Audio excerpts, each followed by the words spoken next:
Aujourd'hui, je vais vous parler d'un petit classique de la littérature anglaise, Haute Fidélité, de Nick Hornby. C'est son premier roman, il est paru en 1995. Il a été vendu à des millions d'exemplaires.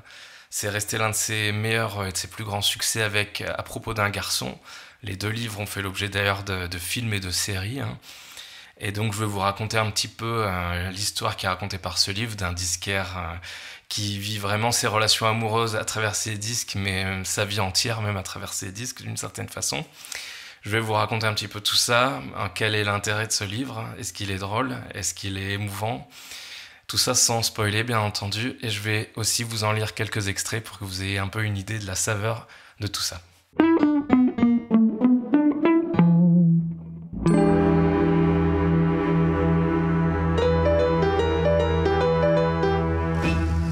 Moi, je vais commencer par rendre à César ce qui appartient à César. Je connaissais pas du tout ce livre avant d'avoir revisité un petit coup l'ancien blog d'Aloysius Chabosso. En fait, c'est un auteur qui écrit des livres qu'on dirait humoristiques la plupart du temps. Il a fait beaucoup de feel-good aussi ces dernières années. J'ai fait une recension de son livre L'aquabonisme, que je vous invite à aller voir sur ma chaîne. Mais sur ce blog, il conseille une série de livres, dont Haute Fidélité de Nick Hornby.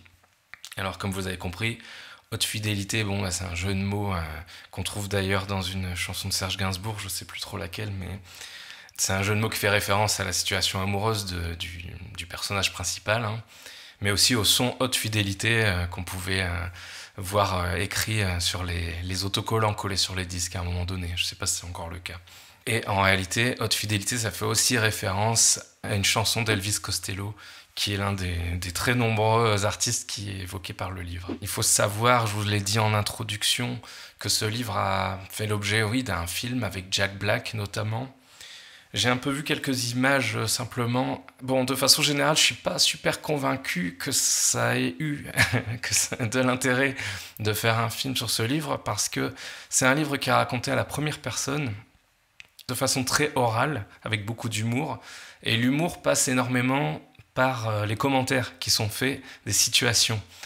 Vous voyez, la littérature, ça permet cet avantage entre les dialogues de placer des petits commentaires, par exemple, mais aussi parfois des introspections, des digressions comme ça qui coupent le temps et qui coupent une situation et nous expliquent des choses. Et bon, c'est pas du tout le premier livre qui est adapté au cinéma, hein, donc ils savent faire, mais peut-être je le regarderai du coup quand même, hein, mais j'avoue que ça me tente moyennement. D'autant que si j'ai bien compris, le film est relocalisé aux États-Unis, hein. Quand j'ai vu Jack Black dans cette espèce de grand magasin de disques, ça me faisait penser à Be Kind Rewind un petit peu, alors que dans le livre, c'est un petit disquaire londonien dont on parle. Alors, j'ai pas l'impression de vraiment retrouver l'ambiance du livre. J'ai tout de suite pensé, moi, plutôt à un film. J'ai pensé à Looking for Eric, en fait, plus exactement, donc à Ken Loach. Je pensais à ce genre de metteur en scène qui sait bien mettre en avant de façon très anglaise l'ironie de certaines situations et faire un vrai portrait social des personnages. Donc ça, à mon avis, ça aurait peut-être mieux convenu, mais peut-être que le film est bien, hein. Je vais pas descendre un film que j'ai pas vu. Voilà, donc on verra bien pour ce qui concerne le film. Alors de quoi ça parle, le livre? Moi je pense qu'on peut le découper en trois parties, ce livre. Il y a une première partie dans laquelle l'auteur écrit son top 5 des plus grands déboires amoureux qui lui seraient arrivés. Une deuxième partie qui constitue vraiment l'essentiel du livre, où on suit sa vie de disquaire qui vient de se faire plaquer et qui essaye de se dépêtrer à la fois dans sa vie économique et sentimentale, on va dire. Et il est un peu perdu dans sa vie, il n'a plus vraiment d'amis, il a 35 ans. Et bon, il va un peu nulle part. Et la troisième partie, on va dire qu'elle représente à peu près un sixième du livre, c'est le dernier sixième. Et évidemment, c'est le moment de toutes les résolutions, et c'est le moment où il y a un peu plus d'émotion, et c'est le moment que je veux aussi surtout pas trop vous décrire, parce que tout simplement, je vais vous spoiler si je fais ça. Le début, comme je vous l'ai dit, ça commence par un top 5 des soi-disant plus grandes déceptions amoureuses qui pourront plus jamais être surmontées, les grandes blessures narcissiques, on pourrait dire, vous voyez, comme quand on fait référence aux blessures narcissiques de l'humanité. Là, c'est un peu, il met vraiment l'emphase sur ces 5 premières relations. Alors, ces 5 premières relations, c'est un peu une typologie typique de ce qui arrive quand on est jeune et qu'on a ses premières amours. Donc, il a une première amoureuse avec qui ça dure quelques jours, puis ça s'arrête soudainement sans explication. Il a une deuxième relation dans laquelle il veut absolument coucher avec cette fille, il est trop attiré par elle et tout ça, mais c'est une fille de bonne famille, elle attend. Finalement, un jour, je crois qu'il la plaque, enfin, je sais plus trop dans quel sens les choses se font. Non, c'est elle qui le plaque. À chaque fois, il se fait plaquer, en fait, c'est ça. D'où la blessure narcissique. Elle le plaque, et tout de suite, elle sort, et elle couche avec un autre garçon. Ça, c'est la deuxième. Il y a une troisième histoire ensuite où ils volent en fait la petite copine d'un de ses amis parce qu'ils ont l'air tellement heureux que il vit leur histoire par procuration. Il veut piquer ce bonheur, il veut le connaître aussi. Bon, finalement, elle le quitte aussi, elle retourne avec son ami entre guillemets. La quatrième rupture qu'il a connue, c'est tout simplement une espèce de fantasme estudiantin. C'est cette fille qui a l'air tellement chic, tellement classe, tellement intelligente. Et smart, avec laquelle il vit une relation pendant 2 ans, mais on a l'impression de longer un précipice. Et finalement, elle le quitte aussi du jour au lendemain, sans trop d'explications, pour quelqu'un d'a priori de mieux que lui et de plus sûr de lui, en fait.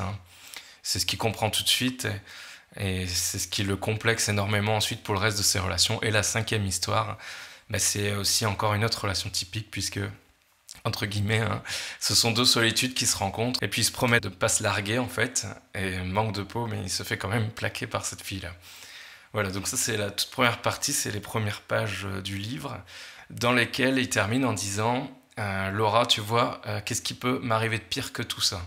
J'ai connu ces grandes blessures, qu'est-ce qui peut m'arriver de pire? Parce que bien évidemment, elle vient de le plaquer. Et il doit bien se trouver des excuses pour pas prendre la situation de plein fouet et essayer de se dire que ça ira, quoi.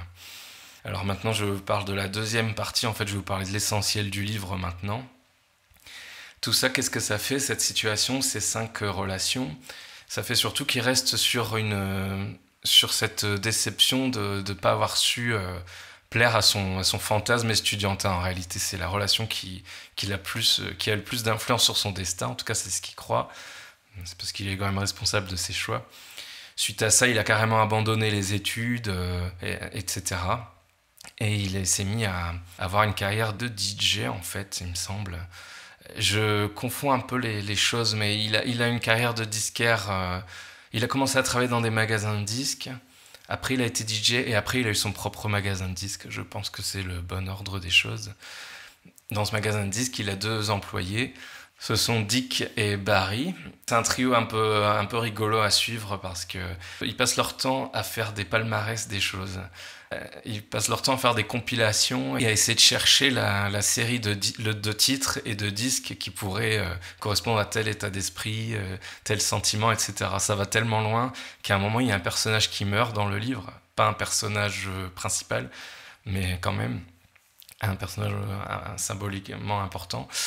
Et là, il s'amuse à faire le top 5 des chansons d'enterrement qui seraient possibles pour lui. Donc ça vous situe un peu les personnages.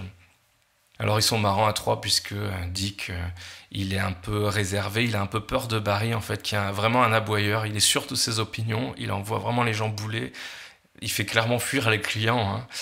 Le magasin, il est au bord de la faillite. Ils ont très peu de clients. Ils ont quelques moments de réjouissance le samedi quand quelques spécialistes arrivent.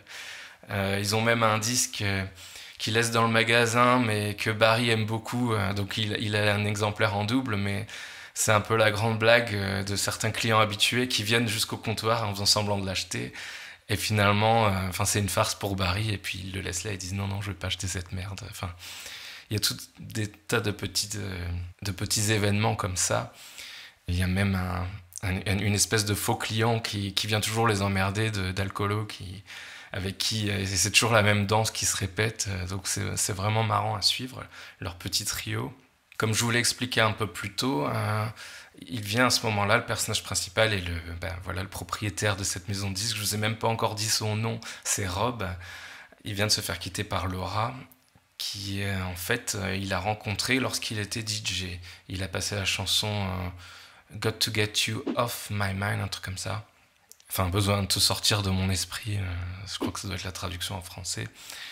Et au départ, on n'en sait vraiment pas beaucoup plus sur leur relation, qu'est-ce qui faisait qu'ils s'entendaient bien, leur goût en commun, etc. Puisqu'évidemment, ils viennent de rompre, et donc on est un peu dans ce no man's land avec le personnage principal. On comprend très vite qu'il vit énormément sa vie sentimentale à travers la musique. Il tombe très facilement amoureux aussi.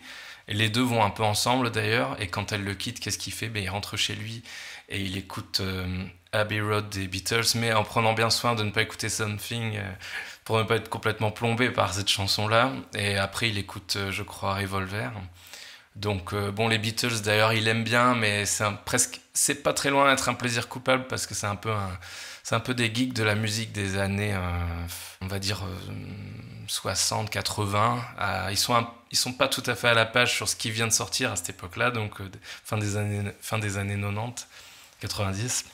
On entend parler de tout un tas de groupes et de musiciens, Bruce Springsteen, Bob Dylan, Simon and Garfunkel, mais pas forcément en bien. Simple Man, mais pas forcément en bien. Et ça, c'est très marrant parce qu'ils jugent énormément les gens en fonction de leurs goûts musicaux aussi. Et moi, ça m'a fait marrer parce que j'avoue que je suis assez comme ça aussi. Et donc, dans cette partie-là de l'histoire, on a un peu une vibe un peu à la Wayne's World par moment. J'exagère un peu parce que c'est pas à ce point-là. C'est quand même plus de l'humour anglais, un peu sobre, un peu surréaliste la plupart du temps. Mais on a un petit peu ce côté, cette dynamique. Je vous commente ma vie au moment où elle a lieu avec un certain humour. Et ça fait partie des qualités qu'on trouve au personnage principal, puisqu'il a souvent l'air quand même d'un connard en fait. Il faut quand même être franc. Il est assez maladroit. Il est mal, il se sent mal, donc forcément il se met pas en avant, il est dans une espèce de dépression. C'est assez difficile de qualifier son état, mais il est assez désagréable assez souvent. Mais désagréable d'une façon marrante, évidemment. Et l'essentiel de sa vie, en fait, se passe entre son appartement, où il vient de totalement réorganiser la seule chose de valeur qu'il ait pu s'offrir, d'ailleurs, dans sa vie, c'est son énorme collection de disques. Et son magasin de disques lui-même qui est petit et surchargé et sur le bord de la faillite, et puis un club dans lequel des artistes viennent se donner en spectacle, viennent donner des concerts, et il y a quelques rencontres qui se font là aussi. Pour vous donner un petit aperçu de cette vie qu'on suit au fil des pages entre tous ces différents environnements, j'avais envie de vous lire un petit extrait de conversation avec Barry au magasin de musique. Vous verrez, je trouve ça assez marrant, donc je vous ai sélectionné un extrait. Pendant la semaine, je pense à la demande de Barry, à mon palmarès de mes 5 épisodes préférés de Cheers. 1. Celui où Cliff trouve une pomme de terre qui ressemble à Richard Nixon. 2. Celui où John Cleese organise une consultation pour Sam et Diane. 3. Celui où il croit que le chef d'état-major de l'armée américaine, joué par l'amiral en personne, a volé les boucles d'oreilles de Rebecca. 4. Celui où Sam se fait engager comme présentateur de sport à la télé. 5. Celui où Woody chante sa chanson idiote sur Kelly. Barry dit que j'avais presque tout faux, que je n'avais aucun sens de l'humour et qu'il allait demander à Channel 4 de se crypter pour moi entre 9h30 et 10h tous les vendredis parce que j'étais un téléspectateur indigne et ingrat. Mais je ne pense à rien de ce que m'a dit Laura avant mercredi quand je trouve un message d'elle en rentrant. Ce n'est pas grand-chose, elle me demande la photocopie d'une facture qui est dans un dossier, mais le son de sa voix me rappelle soudain que nous nous sommes dit des choses qui auraient dû me perturber, et bizarrement il n'en est rien. Pour commencer et pour finir, cette histoire de Yann avec qui elle ne couche pas. Comment être sûr qu'elle dit la vérité? Elle peut très bien coucher avec lui depuis des semaines, des mois, qu'est-ce que j'en sais moi? Et de toute façon, elle a seulement dit qu'elle n'avait pas encore couché avec lui, et c'était samedi, il y a 5 jours. 5 jours. Elle a pu coucher avec lui 5 fois depuis. Elle a pu coucher avec lui 20 fois depuis, mais vous voyez ce que je veux dire. Même si elle ne l'a pas fait, elle menace de le faire, c'est clair. Encore, ça veut dire quoi sinon? J'ai pas encore vu Reservoir Dogs. Ça veut dire quoi? Ça veut dire qu'on va y aller, non? Barry, si je te disais que j'ai pas encore vu Reservoir Dogs, qu'est-ce que ça voudrait dire? Barry me regarde. Écoute, allez quoi, qu'est-ce que ça voudrait dire pour toi, cette phrase? J'ai pas encore vu Reservoir Dogs. Pour moi, ça voudrait dire que t'es un menteur, ou que t'as disjoncté. Tu l'as vu 2 fois, une fois avec Laura, une fois avec Dick et moi. On s'est même disputé sur qui avait tué Monsieur Rose, là où je sais plus quelle couleur c'était. Oui, je sais, mais imagine que je l'ai pas vu et que je te dise « J'ai pas encore vu Reservoir Dogs », tu penserais quoi? Je penserais que t'es un malade, et tu me ferais pitié. Non, mais qu'est-ce que tu penserais d'après cette phrase? Que je vais aller le voir? Je compterai là-dessus, ouais. Sinon, je te dirais que t'es plus mon ami. Non, mais... Désolé, Rob, mais je rame. Je comprends pas un mot de cette discussion. Tu me demandes ce que je penserais si tu me disais que t'as pas vu un film que t'as vu. Qu'est-ce que tu veux que je te dise? Écoute-moi attentivement. Si je te disais... J'ai pas encore vu Reservoir Dogs. Ok, j'ai pigé. Est-ce que tu aurais l'impression que j'ai envie de le voir? Ben, t'en aurais pas eu l'envie folle, sinon tu l'aurais déjà fait. Bien vu. On y allait le premier soir, pas vrai? Mais le mot encore, ouais, j'aurais l'impression que t'as envie de le voir. Sinon t'aurais dit que ça te disait rien. Mais à ton avis, j'irai à coup sûr? Comment veux-tu que je sache? Tu pourrais te faire écraser par un bus, devenir aveugle, je sais pas. Tu pourrais changer d'avis, tu pourrais te faucher. Tu pourrais en avoir marre que les gens te disent qu'il faut absolument y aller. Cette phrase me donne froid dans le dos. C'est pas leur affaire. Mais c'est un film génial, il est drôle, violent, il y a Harvey Keitel et Tim Roth dedans et tout. Et la bande-son est craquante. Peut-être qu'il n'y a aucun rapport entre Reservoir Dogs et les ébats de Yann et Laura après tout. Yann n'a pas Harvey Keitel et Tim Roth dedans. Et Yann n'est pas drôle, ni violent. Et il a une bande-son ringarde si j'en juge d'après ce qu'on entendait à travers le plafond. Je crois que j'ai atteint le bout de ce parallèle. Voilà, donc l'extrait tombe très bien puisque vous avez entendu parler d'un certain Yann. Yann, c'est tout simplement l'homme pour qui elle est partie en fait de son appart, pour laquelle elle a quitté leur vie. Elle est partie vivre avec ce Yann.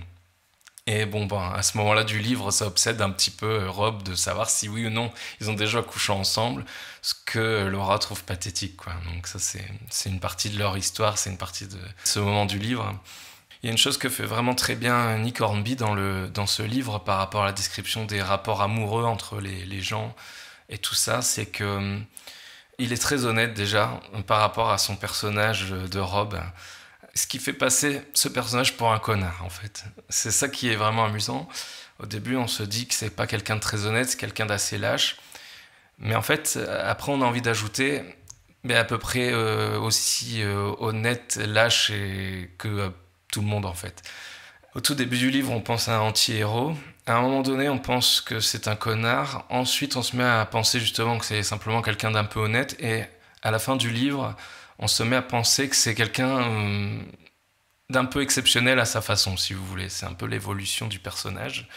À ce moment-là du livre, d'après ce qu'on sait de son histoire avec Laura, bon, c'est pas très glorieux puisque il a emprunté une somme d'argent qu'il lui a jamais rendue. Et il l'a trompée pendant qu'elle était enceinte. Et c'est ce qu'explique Laura à sa meilleure amie pour dire mais voilà, je l'ai quitté, maintenant je suis avec ce Yann.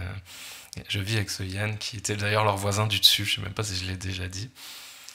Et qu'ils entendaient, et dont ils entendaient les débats amoureux bruyants, voilà.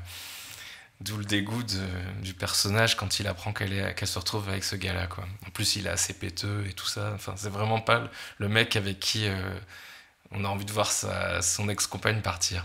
Bon, alors on a un peu l'explication sur une partie des choses que je viens d'écrire, c'est-à-dire que par rapport à l'argent, ben, il lui rembourserait bien cette somme qu'il a empruntée, mais bon, il gagne pas sa vie et je crois qu'elle a renfloué pas des dettes, mais enfin... Elle l'a renfloué en fait par rapport à ses difficultés financières. Et pour ce qui concerne le fait qu'il l'ait trompée pendant qu'elle attendait un enfant, mais déjà d'une part, il savait pas qu'elle était enceinte parce qu'elle a pas voulu lui dire. Bon d'ailleurs ça donne un passage assez rigolo où il dit oui bon j'aurais pu faire une crise en mode oui le papa est concerné aussi etc. Ce qui est pas faux hein, d'ailleurs. Donc d'une part il y a ça et puis d'une part elle lui chatouillait un peu, elle le titillait un peu en disant bon est-ce que t'es pas tenté d'aller voir ailleurs et tout ça. Et clairement, ce qu'on comprend, c'est qu'elle tolérait plus ou moins les tromperies et que leur couple n'allait pas si bien que ça. Bon, il allait pas si bien que ça, mais en même temps, on comprend que contrairement à ce que dit Rob au tout début du livre, que c'est qu'une histoire de plus à effacer, il y a quand même une complicité qui a existé entre eux, entre elle et lui. Et ça se dessine au fil des pages. On détricote un peu la crise et le tout va mal. Et on comprend un petit peu ce qui les a rassemblés, ou en tout cas, on comprend en tout cas qu'elle le comprenait bien, quoi, que c'était quelqu'un qui comprenait bien Rob. Mais l'un des problèmes de leur couple, c'est qu'il a tout laissé tomber à son profit. Il s'est mis à ne plus entretenir ses propres amitiés, à ne plus fréquenter que ses cercles d'amis à elle et tout ça. Et bon, on va dire que la séparation a éclairé ce qui allait pas non seulement dans sa vie affective à lui, avec sa manière de toujours vouloir tomber amoureux, ne pas se projeter, et ne pas vraiment gérer ses affaires en fait, hein, et ne pas vraiment faire ce qui lui plaît dans la vie. Donc on comprend au fil du livre que c'est une rupture qui servira au personnage principal de faire le ménage dans sa tête, dans ses émotions aussi, et que bon, c'est pas un simple connard, c'est un fuyard généralisé qui sait pas trop où placer ses émotions, où investir son énergie, et auquel en fait il suffirait de s'organiser peut-être un peu mieux pour être un peu plus heureux. Je vous dis tout ça pour ne pas en fait vous spoiler la fin du livre. Donc partie 2 et 3 du livre, je viens de vous en parler puisque c'est en gros comme ça que se termine le livre, sur un rééquilibrage du côté de la vie de Rob. Et le livre de purement humoristique et presque cynique par moments, on se demande un peu quelle est la morale entre guillemets de l'auteur.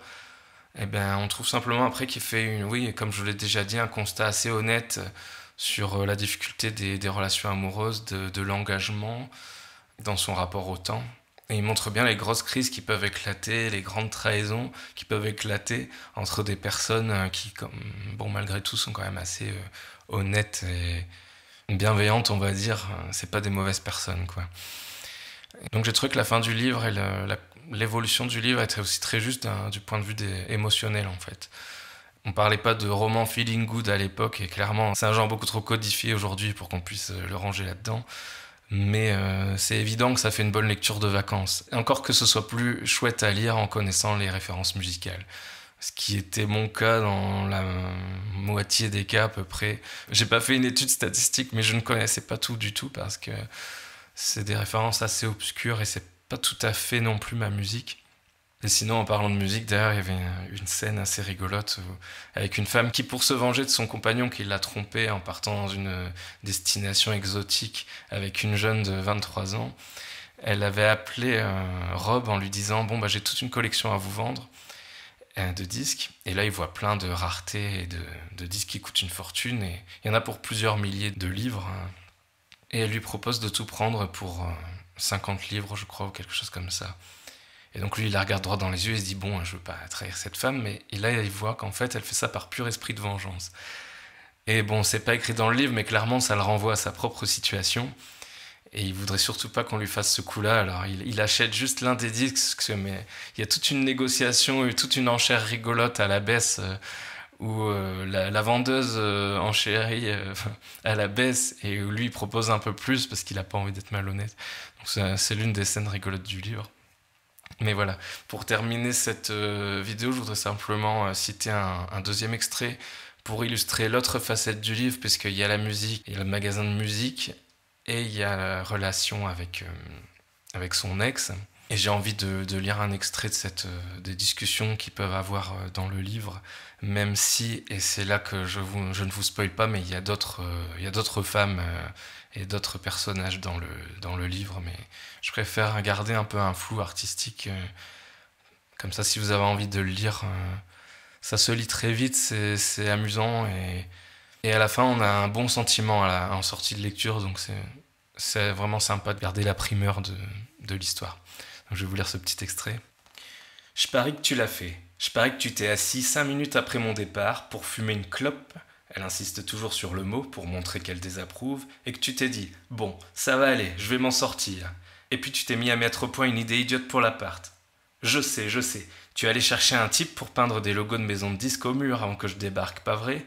Je parie que tu t'es assis, que t'as fumé une clope et que tu t'es dit, je me demande si j'ai encore le numéro de ce type. Je détourne le regard pour qu'elle ne me voie pas sourire en vain. Mon Dieu, j'ai deviné, hein. J'ai tellement bien deviné, j'en reviens pas. Ensuite, attends. Elle appuie sur ses tempes comme si elle recevait des images par les ondes. Ensuite, tu as pensé, une de perdue, 10 de retrouvée. Ça fait une éternité que j'avais envie de changer. Puis tu as mis un disque sur la chaîne et tout allait pour le mieux dans ton petit univers minable. Et ensuite, tu allais travailler, tu n'as rien dit à Dick et Barry, et tu allais très bien jusqu'à ce que Lise lâche le morceau. Là, tu es devenu suicidaire. Et ensuite, j'ai couché avec quelqu'un d'autre. Elle ne m'entend pas. Pendant que tu faisais des conneries avec ce crétin de Ray, je sautais une auteure-compositeur américaine qui ressemble à Susan Day dans La Loi de Los Angeles. Elle ne m'entend toujours pas. Elle se contente de casser un morceau de pain indien et de le tremper dans le chutney à la mangue. Et c'était bien, pas trop mal. Très bien en fait. Pas de réaction. Peut-être que je devrais réessayer, cette fois à haute voix, avec ma bouche plutôt qu'avec ma tête. Tu sais tout, hein? Elle hausse les épaules, sourit, puis fait semblant de bouder. Voilà, j'espère que cet extrait vous a un peu mis en appétit, vous a donné envie de lire le livre. Je me rends compte que j'ai oublié de dire un mot de la traduction. Un petit peu comme d'habitude, on sent que c'est une traduction par certains endroits, certaines expressions. J'aurais peut-être dû lire ce livre en langue anglaise, mais je sais pas pourquoi je m'acharne à lire uniquement des livres spécialisés ou comme un universitaire, comme le livre de l'ingénieur du son des Beatles que j'ai lu. Donc voilà, bon, peut-être dommage, mais c'est pas non plus mal écrit, mais en dehors du fait qu'on sent qu'il y a un autre rythme en langue originale, ce qui est normal. Voilà, par moments, j'avais l'impression que c'était un peu maladroit, mais il faut quand même dire quelque chose de positif, c'est que l'auteur a quand même su bien intégrer les titres des chansons traduites quand il y en avait et quand elles s'intégraient dans le dialogue, pour faire une blague par exemple. Ça, il l'a assez bien fait pour qu'on comprenne bien tout. Il y a juste un moment où j'ai un peu souri, c'est quand il a écrit, je crois qu'il a écrit à propos du groupe Electric Light Orchestra, il a écrit les Electric Light Orchestra, un truc du genre. Bon, c'est pas très grave, on peut pas, j'imagine, être à la fois traducteur et connaître tous les groupes du livre, ça me paraît impossible. Nick Hornby a écrit des essais d'ailleurs sur des titres de musique, je pense. Hein. C'est quelqu'un qui s'y connaît vraiment très très bien. Voilà, j'espère que cette vidéo vous a plu. Je vous invite à regarder ma chronique, ma critique du livre d'Aloysius Chaboseau, L'aquabonisme. Non seulement pour le clin d'œil, mais parce que c'est aussi un livre qui a un aspect humoristique. Et voilà, n'hésitez pas à faire un tour sur la chaîne et à réagir à cette vidéo. Et je vous dis à très bientôt.